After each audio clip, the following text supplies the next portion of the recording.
and a merry good morning, and a merry good afternoon, and a merry good evening. Yes, I nearly got it right. I've been rehearsing that all morning. Anyway, hello everybody. Welcome to the A&Q Wednesday, and nearly a very Merry Christmas to you all. So, yes, welcome to the A&Q. Is it the last A&Q of 2020? No, it's not. I think there's one more. Okay, so second to last of 2020. What a weird year it's been. Anyway, let's get to question one today, shall we, people of the tube? I think we shall. Okay, so question one today is, would you say the Marshall Super Bass is the closest to John Frusciantes' Marshall Major? And do super basses vary in tone between years and models? Okay, so is a super bass close to a Marshall Major? I don't really know. The Marshall Major is an amp that I've never ever had the opportunity to play through, which is very, very, very, very annoying. Because I would have liked to have played through one. I remember in Old Hat there was one in there, and it was only there for like a week before it got sold, and I didn't plug it in. It was before I worked there though, so it was just kind of like, it was part of the shop's kind of inventory, so to say. And but if I remember correctly, it was the other style. It wasn't the Major that John used. It was the Major with the 3 dials that Mick Ronson used. So you have like, what was it? I think it was 2 volumes and a tone, and I think that's all you had on it. It was like a very, very weird looking thing. It's called the Pig. Oh, Mick Ronson nicknamed it the Pig. That's because it's so heavy. But is the Super Bass like a Major? I mean, I don't really know. I mean, on paper, I would say no. And in my kind of, I would probably say no, but at the same time, there's a yes in there, because I found the super basses, because I love super basses. I love the super basses more than the super leads, definitely. And I found the super basses to be a lot cleaner. Like, not clean, because they just didn't do that, especially when you wound them up, they were great. But they were a lot kind of, they didn't have quite as quick breakup as the super leads. They didn't quite have as kind of ice picky attacks sometimes, especially I'll talk about it in a sec.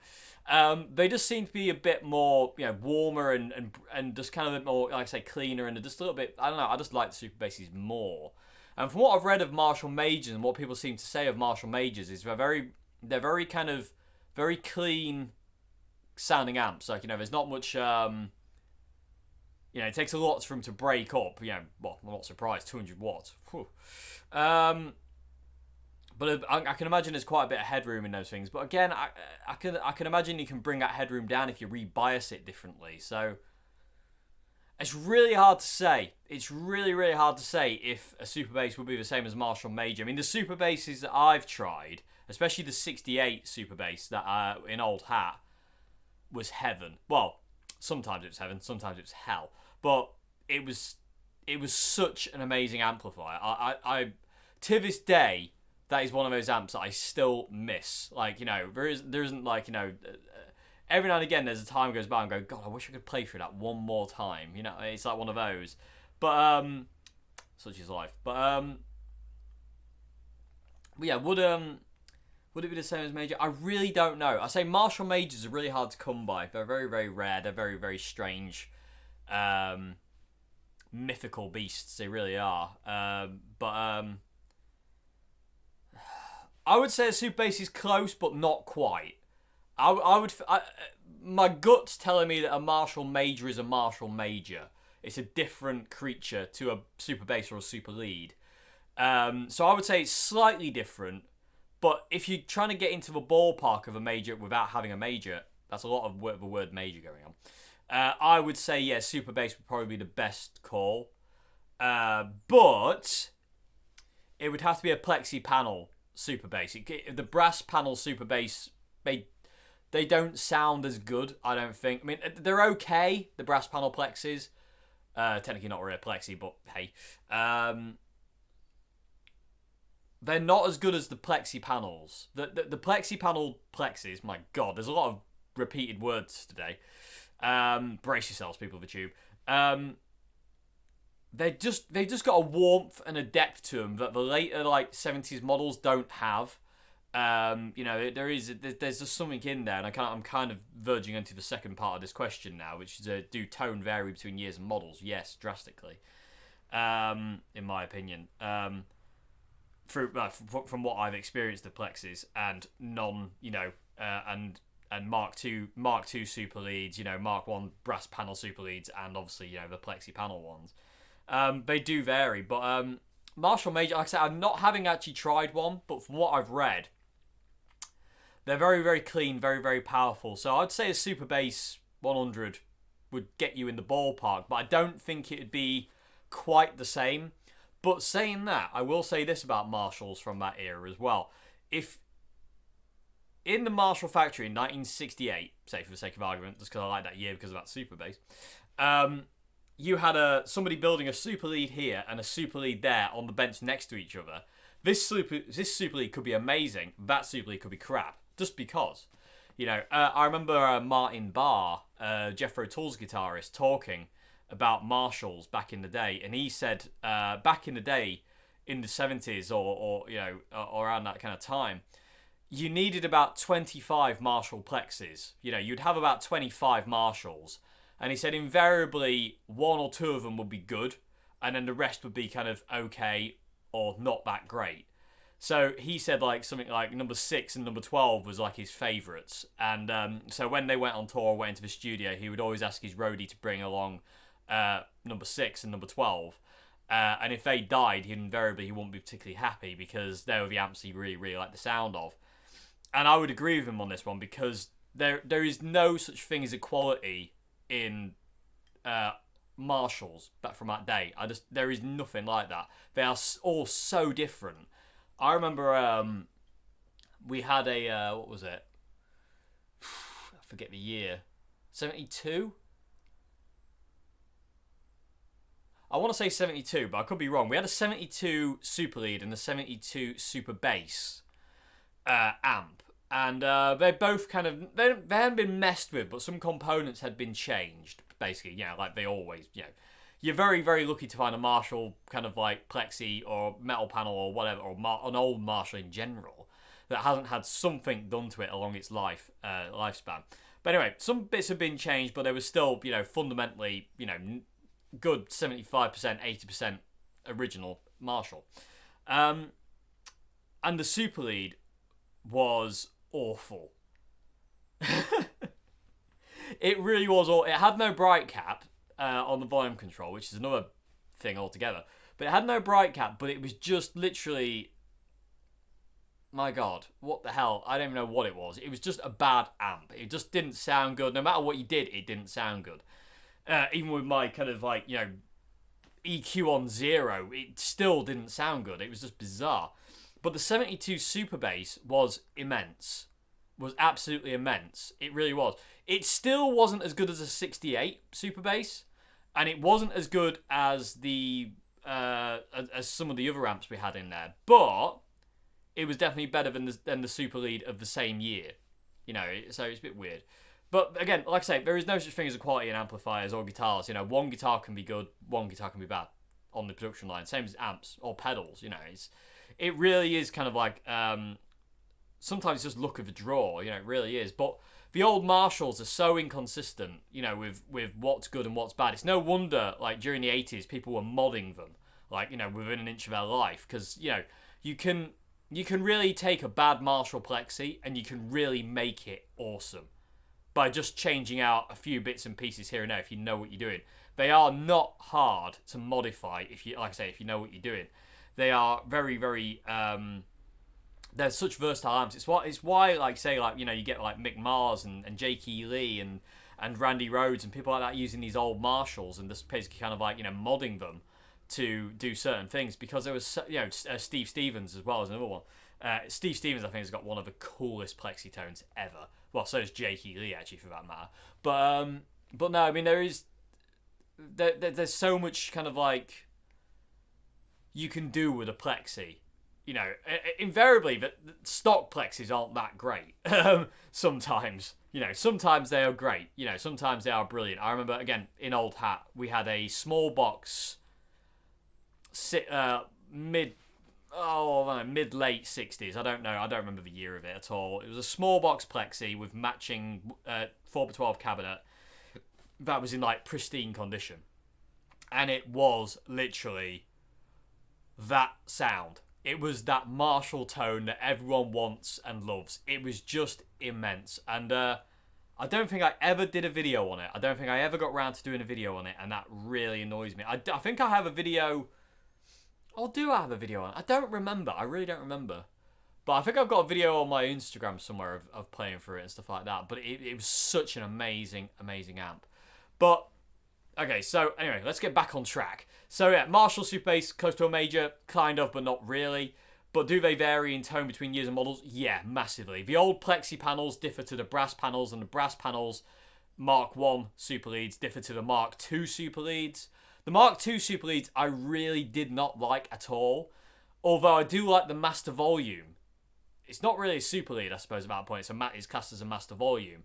But the Master Volume Marshalls were amazing. They're really, really cool. They're the ones that kind of like just pre the JCM 800. So you got like a preamp and a Master Volume.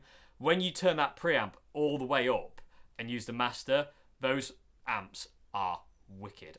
In all fairness, I would really love one of those at some point, along with a Super Bass. But it would have to be a Plexi Super Bass, and that's never going to happen because I'm never going to have that kind of money.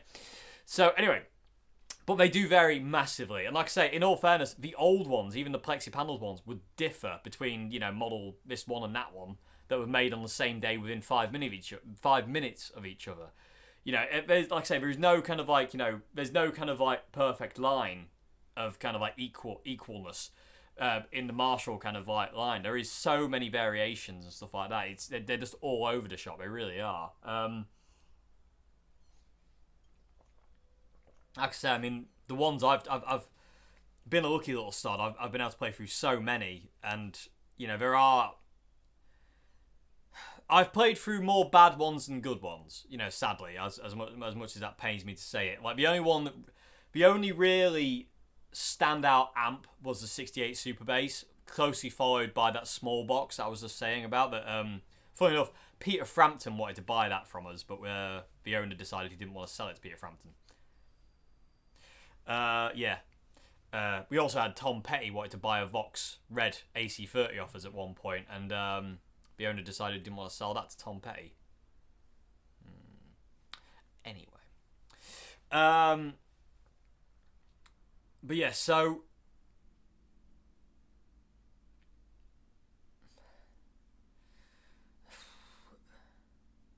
The variation is insane. It really is. It's like Martin Barr said. You would have so many plexes because some would be just and some would be like yay, and some would be like and some would be like and some would be like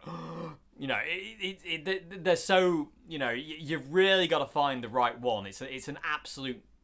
It really is kind of like putting your hand into the darkness and hoping you reach out for something. You know what I mean? You grab hold of something, or the leap of faith in Indiana Jones.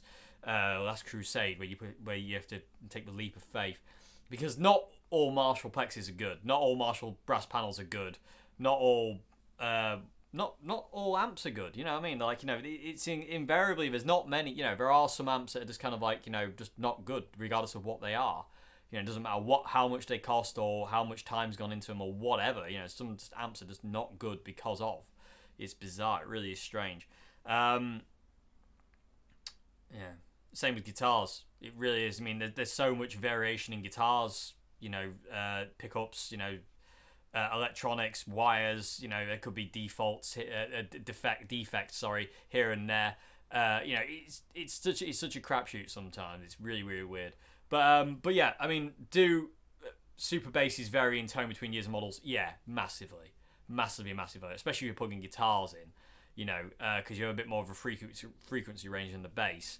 But yeah, I mean, they do. I mean, there's so much variation in those old Marshalls. It's insane. I mean, there's another amp I've just remembered though. We had a Marshall Super PA 100, and the Super PA 100 has got 8 inputs on it. Because invariably back in the day you had to plug 2 microphones into the head to get it loud enough. You see people like Free, Jimi Hendrix. They've always got 2 microphones taped together and that's how they could get it loud enough.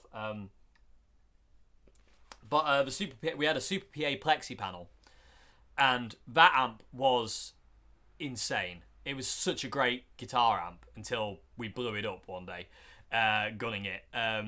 Because the really cool thing about working in Old Hat was we never ran the old amps quiet. They were always turned up really loud. And one day we were playing through it, and we were just like, oh my god, this sounds so good. And I was playing, and I was like, this is so good.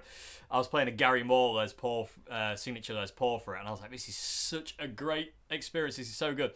And then all of a sudden it went poof, and it just went and died, and that was that. And I never saw it again because that was that basically. That was probably like a month before I left. So, but yeah, that was an amazing amp as well. But again, the 68 Super Bass was the best, followed by that one.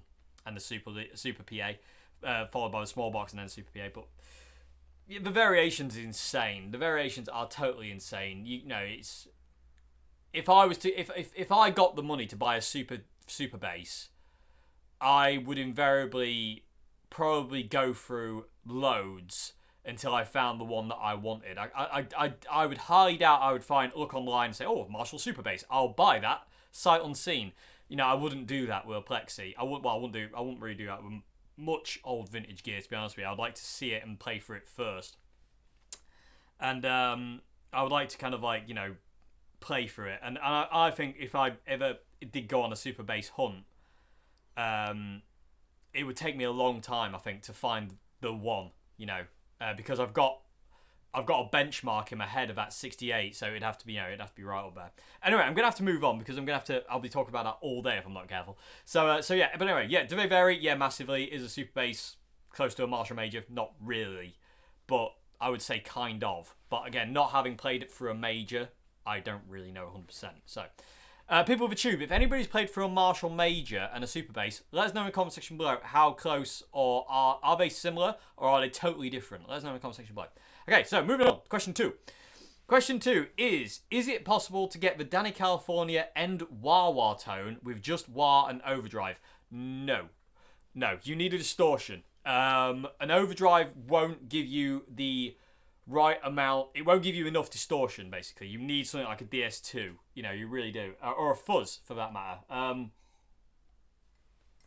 You know, you need something with a lot of gain to get that crazy John wah-wah thing. You know, you can't do it with just like a mild overdrive. It just doesn't have... It works, but it doesn't have the intensity that you get when you have like oodles of distortion. You know what I mean? And so you really need a distortion pedal, really. You can't really do it with just an overdrive and a wah. And it also depends on the wah-wah pedal as well, because there has to be a certain kind of amount of sweep on that wah-wah pedal. Like, I don't really rate Crybabies for this kind of thing. I don't really rate Crybabies anyway. I don't like Crybaby wah-wahs. But yeah, so I would say no to that. You really need like a distortion, you know, or a fuzz. You know, if you've got a fuzz, that'll do it. But the only issue with that thing and a fuzz, with that crazy wah-wah tone and a fuzz pedal, is it can get a bit out of hand and a bit unruly. With distortion, it's a little bit more controllable. Like with a fuzz, you don't lose definition, but you lose kind of clarity of sound. It just becomes a bit of a wall, you know. Whereas with distortion, you kind of like you can hear the notes. With fuzz, you can kind of lose that a bit sometimes, depending on what fuzz you're using. But yeah, So yes, sadly, no, you can't. You can't do that with just a wah and an overdrive. You really, really need a distortion in there. You know, if you've got a wah with a good sweep on it, you've kind of got that covered, so to say. But as for a overdrive, no. I mean, overdrive it's not enough. You need more, basically. So yeah, that is Yeah, and lots of distortion has been a thing of John's sound forever. You know, when John uses distortion, uses a lot of distortion. You know, the DS2 is always wound all the way up. His fuzzes are always wound all the way up. You know, I do believe, from what I've heard, from what I can hear, I don't think the Mosrite fuzz that he used during the Stadium Arcadium era was turned all the way up. I think it was a bit lower. I think John would use the Mosrite fuzz for kind of like a very mild kind of fuzz. You know what I mean? Not like, you know, crazy, because he would, because he would always kind of combine that with a DS2, and if you listen really closely, you can kind of hear sometimes he's just using the Moz right and say that the Ibanez wah, and it's not as gained up as the DS2 is. I mean, there's still a lot of gain there, but I think that's mainly coming from the fact of the Ibanez has that inbuilt boost, so it's stacked with the Moz right. But I do think that he didn't have that thing maxed out. I really don't think he did. It doesn't feel that way to me. Or I mean, I've never tried the Moz right, but I can imagine it does have quite a bit of kind of gain in it. But it just feels to me that, like, the Moz right was never turned up very high on the fuzz kind of side of things. It just doesn't sound like a full out fuzz. Like, it really doesn't. Yeah. So I don't know. We'll never know. But that's my little 5 pence worth. But yeah, so anyway, the Dani California thing with wire and OD, sadly not. No, you need a distortion pedal. So yeah, hope that's the question. Moving on to question 3. Question 3 now is, don't sing it, David. Okay, so question 3 is, have you ever had a mental block on how to play a song you've known how to play for years? Yes. Yeah. I don't know anybody who hasn't. That's a very, very common thing, to have a mental block of going, I know how to play this song. And you pick up a guitar and you're like, hey? It's like, it's a weird thing. It's a really weird thing. Like, it's like, all of a sudden you're just like, I don't remember that. And that does happen, and I know I've spoken to some people in the past who this has really worried. Like, oh my God, I've forgotten that song. Oh my God, I can't believe I forgot it. I don't think it really matters, because the thing is, like, you are going to forget things. We're only human, of course we're going to forget things, and sometimes kind of like, because you've learned other stuff, you haven't practiced that one. Of course it slips from your memory, The guitar, everything about the guitar is a perishable skill. Even learning songs is a perishable thing. Some of the songs that I've learned over the years, I don't remember at all. I remember learning stuff like what's that bloody Dave Malmsteen song? See the Light Tonight. I can remember like the intro riff, but I can't remember any of the rest of the song. It's the same thing with kind of let's look at the CD collection quickly. Yeah, I mean, it's the same with like some kind of Offspring songs. I remember learning Green Day songs, because they were the first songs I ever learnt on guitar, and they're only basic power chords. But I remember like going to play some of these songs, and I'm like, I literally don't remember this, And same Nirvana, Nirvana. I mean, I've learnt some Nirvana songs that I've totally forgotten. Yeah, even Chili Peppers songs. I mean, I remember learning Tear off Doy off By the Way. I learned Tear, and Tear is, to be honest with you, it's a keyboard, but I learned it on guitar, and I remember that's literally all I can remember of it now. I learned the entire thing. I learned the guitar solo, and I learned the chords, the piano chords on guitar, and I was able to play the whole thing on guitar. But all I can remember is this first chord, which is like a C. But that's literally all I remember of it. I don't remember anything else. And there's loads of other songs that like you learn and you forget over the years. It happens, it really does, and it's not something to be worried about, because if it invariably means you weren't that, you wanted to learn that song at a certain point, and it came along at that point and kind of served you for a certain purpose, and then it goes away. But you can always relearn, you know what I mean? And that's the beautiful thing about this, and this is one thing I really have learned to love about guitar. When this first happened, it really annoyed me. But one of the things I really, really love about guitar is you'll learn to play a song one way, and then invariably a year, 2 years, 3 years, 4 years, 5 years, even 6, 7 plus years down the line, you'll come back to that song and go, I'm playing that totally wrong. And you'll get corrected by somebody, or you'll hear it differently, and then you'll have to relearn it. And first time that happens, that's like, oh my God, I can't believe I've got to relearn. I know how to play this one for years, and now I've got to relearn it. But I think it's a really good thing. I think it's really, really cool, and I don't think it's something to be kind of like get annoyed at. I think it's really, really cool, and I like it. So, and it's a good thing to make peace with that kind of that concept. So yeah, but yeah, the mental block of how to play songs for years, happens all the time. It really does. I remember learning, like, I used to know loads of kind of like Sex Pistols songs and Clash songs, and I don't remember much of them at all. Like, I don't remember any of them because I haven't played them for years. You know what I mean? It was just one of those things that, because I wasn't playing them, I don't remember them because they weren't in circulation basically in my brain. So the songs I remember are songs that I play all the time. So yeah, I mean that's just, you know, that is kind of what it is, so to say. So yeah, but mental blocks all the time of how to play things, even my own songs. I don't remember how to play any of my own songs really. I know a couple here and there, but I if somebody asked me to play a couple of songs of mine, I'd be like, I don't know what to do because I know how to play like Overcome, and that's probably about it. You know, I don't remember much about my own songs because once I've recorded them, I never need to play them again. You know what I mean? I'm not a touring artist. I'm not a gigging artist at this point in time, sadly. And even if I was a gigging artist, there's not really much market for my original music, I don't feel, out there in the world. You know, it's so I don't know.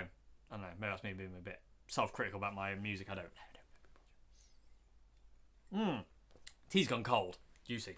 Okay, but yeah, mental blocks for songs you've known for years. Yeah, don't worry about it. Happens to everyone. There's always that moment where it's like, oh yeah, I know how to play that.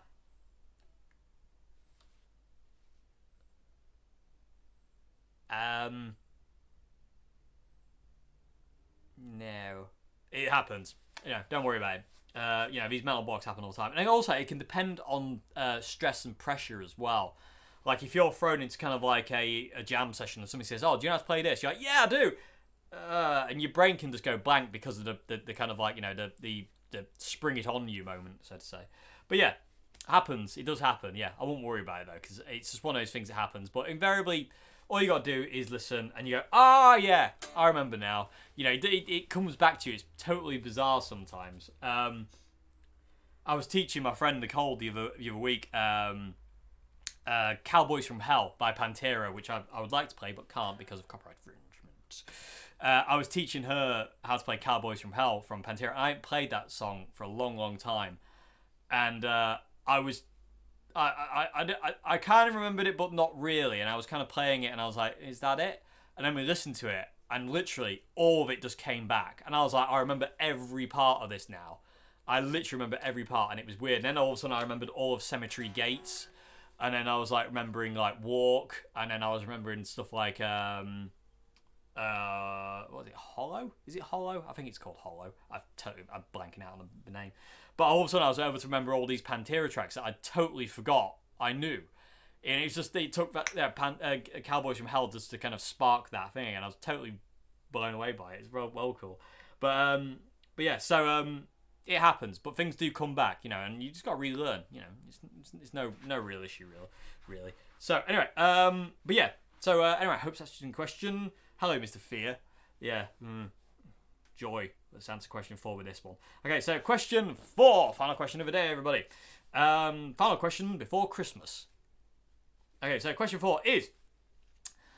What settings on a Boss Katana 50 would you use for Voodoo Child? And could you explain when Jimmy brings in his fuzz and takes out his fuzz on this song? Okay, now... I did want to do I started doing the series on this. I started doing like a mini series inside my Jimi Hendrix series on Voodoo Child, because there's so much to learn in that song. It's so cool, and I really should be sat like this for this question, shouldn't I? So there's so much to learn in Voodoo Child. It's just under 3 minutes, this song, and what happens in under that 3 minutes is insane. Like what Jimmy does with the guitar. So, the settings on the Boss Katana 50. Let's start there before we start talking about Jimmy. And I've got to be careful I don't run out of time, because I could talk for hours. The really annoying thing is I can't demonstrate this because I can't play the song, which drives me insane. Cheers, Janie. Anyway, so settings on the Boss Katana 50 for Voodoo Child. I would go to lead mode on the Katana 50. Go to lead mode, put gain. I would either have it... I'd probably have it more at like 11 o'clock. So there. 12 o'clock, 11 o'clock. I'd probably have it there for Voodoo Child. It's a little bit cleaner. But saying that, depending on what your guitar is, you might have to have it at 12 o'clock. So I'd probably have it either 11 o'clock, 12 o'clock, depending on where your guitar sounds. But it kind of wants to be overdriven, but not distorted. You know, it needs to kind of retain clarity. So when you do kind of like, you know, the riff and whatnot, it sounds clean. EQ wise, I would have bass, because it's a 50, I would have bass at 12 o'clock, so bass straight up. Middle and treble I'd have on 0. The presence dial would be set at 12 o'clock because it's internal. You can't change that unless you have a tone studio, but that's okay because that'd add a bit of clarity. So forget that. And then I'd put the reverb on the green mode, and I'd put reverb about 10 o'clock. Well, 9 or 10 o'clock. Somewhere between there and there on the dial is where I'd put the reverb. You want a fair bit of reverb. I mean, that was added after they recorded it. Jimmy wouldn't have recorded the reverb, but to get that sound of the album, which is so awesome, you want to use that. So that's where I'll do it. So to recap, lead mode, gain 11 o'clock or 12 o'clock, depending. Volume all the way up on 10. Bass at 12 o'clock. Middle and treble on 0. Presence will be internal at 12 o'clock. And then reverb on the green mode at, say, 9 or 10 o'clock, depending on how much reverb you want. Then invariably, that would be my kind of core tone. And if you wanted to use the Katana 50 for the breakout thing, I would invariably use one of the inbuilt distortion modes. The one with the most gain, preferably. I mean, I think it's the green mode. No, not green mode. Is it the green mode or the red mode? I totally forget which one now. I've got my 50 over there, but I totally forget which one exactly is the most gain. But you want the distortion mode with the most kind of gain. But what I would do for this, if I was using the Katana 50 alone, I would have channel 1 set up for that kind of clean mode that I just mentioned, you know, the overdriven kind of core tone of this thing, and I have channel 2 set up with distortion over the top of it, so I can kind of flick between the two channels, so I can go from clean to distortion. Now then it kind of negates the need for a fuzz pedal, so I could just use a wah-wah pedal and a channel selector. So that's what I would do there, because I'd be very happy to get away. I'd be happy just to use that, and invariably I'd probably put a delay on the distortion channel. On channel 2 I'd put a delay on that as well, but again, the joy, Jimmy didn't have that, but the joys we do, luckily. So Jimmy would have loved it though. But anyway, so that's what I would do. Like I said, I would set channel 1 up with that overdrive sound that I just kind of thinking, and then I would basically copy and paste that overdrive sound over to channel 2, and then basically just add an overdrive, like the boost section in, and basically turn that to max. So, and then I would save that in channel 2, and then like the intro would be channel 1, and then when the fuzz kicked in and for solos, I'd go to channel 2. And invariably I'd put a delay on there as well, just to make it a bit more Jimmy-esque, like, well, Voodoo Child-esque. So that's how I would set up the Boss Katana 50. You will probably have to tweak that. That might sound a bit dark, depending on what, you know, your guitar settings are, you know, where you play. You might have to tweak that. You know, invariably my settings, you have to use my settings as a jumping off point. You know, they're not, unfortunately, gospel. I wish they were gospel, but they're not. You know, I wish I could say do this and away you go, but unfortunately it doesn't work that way. So just use that as a jumping off point. One thing I will say though is do not touch the treble dial. Just, if it's too dark, bring up the mid-range. Bring up the mid dial. Do not touch do not go near the treble for Jimmy. It will not work, especially not single coil pickups. So that's how I would set up the Katana 50, and that's how I would dial it in. So the other part is, could you explain when Jimmy brings in his fuzz on the song? I can, but it's really difficult without like playing it, but I'll try and explain. Okay, so you get the scratchy intro, and then you get the wah wah, the riff, which I'm even afraid to whistle. Anyway, and then the band comes in. Yeah, so you get the smack dum, you get Mitch go dum, and then the band comes in. And for about the first couple of seconds, Jimmy's just with his amp tone. The fuzz pedal is not engaged. So for the first little bit of the riff, there is no fuzz. It's just Jimmy's amp tone Stratocaster. He's turned the wah-wah off at this point, and it's just that driven Fender sound, because it's a Fender. It sounds like a Showman to me. Voodoo Child sounds like a Showman, and Eddie Kramer said it wasn't a Marshall, it was a Fender. He remembers it having a really big speaker, so I can imagine it was a Showman with a 15-inch speaker. because the Dick Dale setup basically. And it doesn't sound like a Marshall. It sounds like a Fender Showman to me. So, but yeah, so when the song kicks in, Jimmy's just got his guitar tone through this Fender, no pedals, nothing. It's just driven, cranked up valve Fender amp. After a couple of seconds, you can hear him turn on the fuzz. Just before the first kind of little solo bit, you hear him turn on his fuzz, and then it's on. So, when the band kicks in, it's off. A couple of seconds go by, and then all of a sudden you hear it spring in, and it jumps in, and it's really obvious when you're listening for it. So, like I said, I would love to be able to do a video on this, but it actually really upsets me that I can't, to be honest. It really, really breaks my heart. Okay, so then the fuzz is on. Okay, so Jimmy does the first little solo down here, and then he goes back up and does the riff again, and then he does that, which is what he's doing there. Fuzz is still on at this point. What he's doing there is he's bending up that fret, bending up the second fret on the G string, and he's turning the wah pedal. As he releases the bend, he's turning the wah pedal off and on really fast. A lot of people think it's the selector switch. It's not. Jimmy did do that very rarely. But it's his wah-wah pedal. He's turning it off and on to get that sound. So fuzz still on. So then he does another guitar solo, and before the third little guitar solo at the beginning, you hear him turn his wah pedal on for noise, and then turns it off again. So there's this kind of like, and then he goes, and then he hits this note, 15th fret B string, and he turns that wah pedal on for literally that noise, and then turns it off again, and then does the solo without it, and then it comes back out into kind of like the main riff, and for a couple of seconds the fuzz is still on, and then you hear it turn off, and it's back off again. So it's back to Jimmy's kind of clean tone. So verse 1 is just no pedals. It's just Jimmy's Strat Fender amp cranked to the T. And then after there's like a high note bend on the 15th fret on the B string where it goes boop, like that. After the first kind of couple of lines of the lyrics, which I'm even afraid to say. My God, this is bad.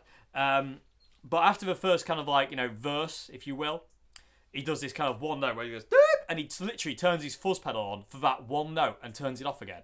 Which Jimmy was a master at this. He would turn things on for a note and then turn them off again. It's so cool. So he would turn boop, and then it would go. And then it's off again, and then it's back to this kind of core tone. And then then there's like a pre-chorus bit, and what Jimmy does there is he flicks to his neck pickup. So he's on his bridge pickup predominantly. The scratchy wah-wah bit at the beginning is neck pickup. When the band kicks in, it's bridge pickup. Pick up all the pieces and make an island. That's neck pickup. And then he goes back to the bridge pickup again. And then the chorus is bridge pickup, going up, and then literally just before the first note of the main guitar solo, you hear him turn on his fuzz pedal, wah pedal again for a single bit of noise, turn the wah pedal off, and start the guitar solo with just the fuzz engaged. And then after that kind of like first guitar solo, there's kind of like two, and there's like a really cool bend where Eddie Kramer adds delay to it, woo, and it sounds really cool. When Jimmy goes back to clean again, the fuzz pedal goes off, and we're back to kind of core tone with Jimmy now rolling down his volume on the bridge pickup of his Strat, and just kind of like doing that kind of scratchy kind of thing, and just kind of very clean because he's rolled the volume down. It's a lot like more broken down. Coming into the last guitar solo, so coming out of that again when he goes to the if I don't meet you on the next, if I don't see you again in this world, I'll meet you on the next one, but don't be late bit. Again, back to the neck pickup, and then back to that for the last chorus. Last guitar solo, again, he does the thing where fuzz pedal goes on, wah pedal goes on for a split second, turns that off, and then starts soloing again with just fuzz. And then we get into the da-da-da-da-da, which is this kind of really cool double stop on the B and the high E strings on the 3rd fret. Where he's kind of like he's turning his wah pedal off and on, and then he does this really cool major 7th kind of thing. And again, that's he's manipulating the wah pedal off and on for this kind of double stop here. But as soon as he slides down, does this kind of major 7 thing, down here on the 16th fret on the G and the B strings, high E string, sorry. The wah pedal's off and it's neck pickup at that point. So it's bridge pickup and then it's neck pickup and then it goes back to bridge pickup again. Jimmy would mess around with that selector switch like nobody's biz. It's insane. Then you get the which again is just fuzz. That's bridge pickup. And then you get another wah wah kind of double stoppy thing where he's turning his off and on and off and on. And again, he's just manipulating the wah wah. Fuzz is on pretty much consistently until the end of the song from this point on. And then he does all these, he does the slow release bend, now kind of thing with his turning his wah pedal off and on, and that's that. So I would love to have been able to demonstrate that, people of the tube, because I'm sure that made about as much sense as a frog on a honeymoon. Do frogs go on honeymoons? They might do. We never know. That might make more sense than we think, or I think. Yeah. I know where I'm going with that one. Anyway, but yeah, so I would really love to be able to play that for you and show you that with pedals, but I just can't because it'll just get flagged like it did, and it'll never see the light of day, which is extremely crap. But yeah, there's so much going on in Voodoo Child, like manipulation of pedals, wah pedals, guitar. There's so much going on. It's just so cool, and it's so cool to learn it. Kind of bit for bit and kind of like not necessarily note for note, but kind of bit for bit of like when to turn on the fuzz pedal, when to turn it off, when to turn the wah pedal on to get noise and turn it off immediately, or turn the fuzz pedal on for one note, or turn the wah pedal on for one note. Again, Jimmy would do that quite a bit every now and again, live or in studio or this and the other way. He would just hit one note, turn the wah pedal on for it, and then turn it off. It's so cool. Or turn the wah pedal on, leave it on full tilt, and just leave it there. Jimmy would do that all the time. Live, when they did Fire live, Jimmy, for the guitar solo, would always just turn the wah pedal on full tilt and just leave it there, and then turn it off again. So cool. Oh. I would love to show you that. I really would love to show you that. Maybe one day, if I'm able to like a clinicky masterclassy thing where I can do it in person. I'll be able to demonstrate that. It has to be a really, really cool thing to demonstrate. I think, to be honest, it'd be really, really cool. So, because it just shows you what you can do, and it's just options are endless. And Jimmy did that in 1968. It's insane. So that's when Jimmy does that. Brings in his fuzz. That's when he brings in his wah. Like I say, I hope it kind of made some kind of sense, because I know without hearing it, it's really hard. But and you can't. It's not even on YouTube, because his estate they're just stupid idiots. They're just idiots. Anyway, but yeah, I mean it's just heartbreaking. I don't like it. I don't like the fact that we can't. I don't like the fact we can't share and play Jimmy's music. He would have wanted that. That's what he did want. That's what every musician wants, is for their music to live on. And it's just a shame that kind of like his estate are so kind of like, oh no, you can't possibly do that. Anyway, but yeah, so hope that kind of made some kind of sense. If it didn't, I do apologise immensely. It's really hard to do it without being able to play it. So it was a lot of kind of like, there was a fair bit of kind of waffle there, but hopefully it made some kind of sense. I really do hope it made some kind of sense. But very annoying, very annoying. But yeah, so that's the last question of this Q&A, people of the tube. I'm bit bummed out by that last question. It's not the person who asked the question's fault.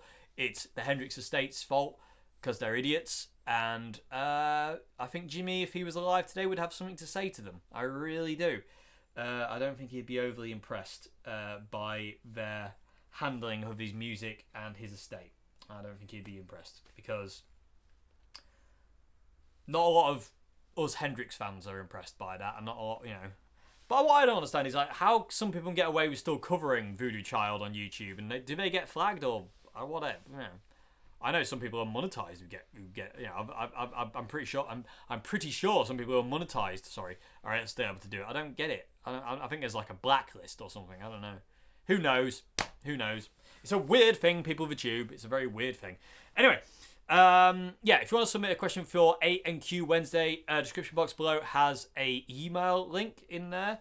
Just to forward your email over to your question in form of email over to there, and I'll get to it when I get to it. Is there anything else I need to say? I don't think there is. No. Yeah. Anyway. Yeah. I hope I've answered your questions. Okay, people of YouTube. Yeah, go away, fear. I've got a horrible feeling like I've just ruined this Q&A again. Like I always do. But when do I never feel that? I'll tell you one thing though. My phone hasn't dinged. How bizarre. There's still time. Okay, so yeah. So I hope you enjoyed this Q&A of A and Q, everybody. And like I say, have a very, very, very good Merry Christmas. Well, I'll see you on. There's a very, very, very, very special video going up on 25th. On Christmas Day, I'm putting a video out of a new guitar. Not this one, although this guitar is immense, and you will see this guitar at some point. Check out the lacquer break. That's polyurethane lacquer, everybody, and it's broken because I'll explain in the video. Unfortunately, this guitar is not mine and never will be mine, and that's really upsetting because I want it, so I might have to steal this. But anyway, yeah, it's an absolutely fantastic guitar. I'm not going to say too much about it because I will do a video on it at some point, so you'll see that next year now, 2021. You'll see this guitar then. But yeah, so until then, people of Tube, like I said, I will see you on Christmas Day. I hope you all have a very Merry Christmas Eve and a very, very Merry Christmas. Well, I'll say that again in the other vid. But yeah, so anyway, I hope you enjoyed this vid. I hope you enjoyed this A&Q. I hope it's been somewhat informative. And I'll see you again on Friday for another one. Have a great one until then, everybody. And goodbye now. Thank you very much for watching. Haha.